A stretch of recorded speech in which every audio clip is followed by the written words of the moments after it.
tak ada dokumen, tak ada permit. Ni relax. Ni rakyat Malaysia. Tengok. Rakyat Malaysia ni. Apa mai support kedai ramai-ramai. Tadi dia berlambak orang. Lah ni tak ada orang pun. Nampak tengok muka. Boleh gelak tengok rakyat Malaysia ni muka ni tengok. Boleh gelak tengok rakyat Malaysia ni Rohingya. Pemegang kad UNHCR. Relax Relax. Mai check. Jabatan Imigresen check. Tengok muka tu.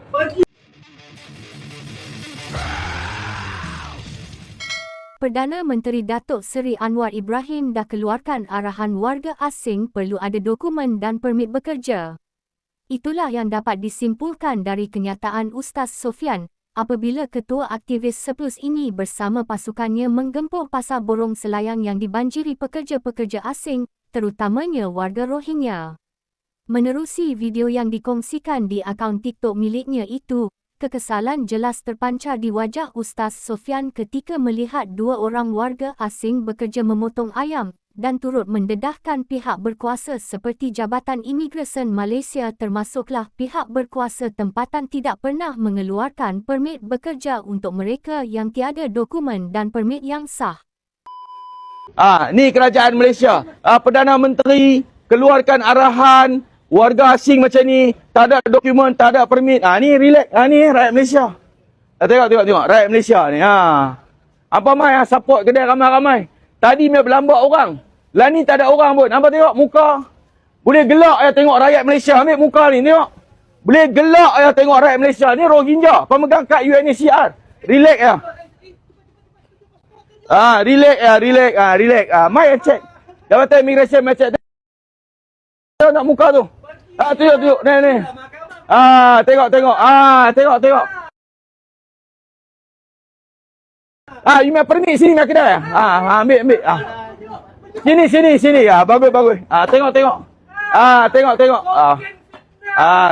Bagi. Seluruh negara tengok. Bila masa ayam boleh bekerja ni. Tengok.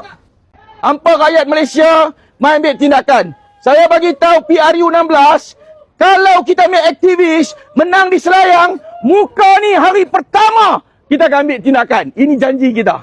Hampa beri mandat kepada kita. Ini muka pertama kita akan bongkarkan. Kedai dia kita akan tutup, kita buktikan ke rakyat Malaysia. Bahalul. Pengkhianat kalau ada di negara lain, muka macam ni semua, dah mampus lah tuan-tuan. Kalau dia ada di negara orang lain, perangai macam ni berlaku di negara orang lain, dah mampus lah tuan-tuan. Orang tak boleh terima pengkhianatan. Tadi bukan ramai tadi. Haram tu. Tadi ramai hari ni tak ada orang. Kita tak boleh nak buat apa. Sebab kita tak ada kuasa tuan-tuan. Hampa bagilah DBKL mai ikut dengan kita. Ataupun hampa bagilah Jabatan Imigresen mai ambil tindakan. Ini bukan setakat Jabatan Imigresen. Ini KPKT. Ngah Komeng perlu tengok melibatkan permis. Lembaga hasil. Perlu tengok melibatkan cukai. Adakah dia orang ni bayar cukai yang betul? Sebab kita pernah tengok bil-bil yang ditulis tak ada sebarang company. Hampa kena tengok benda ni. Begitu juga dengan custom. Mai tengoklah barang-barang. Macam saya bagi tahu, ini beras, bawang semua subsidi punya. Macam mana?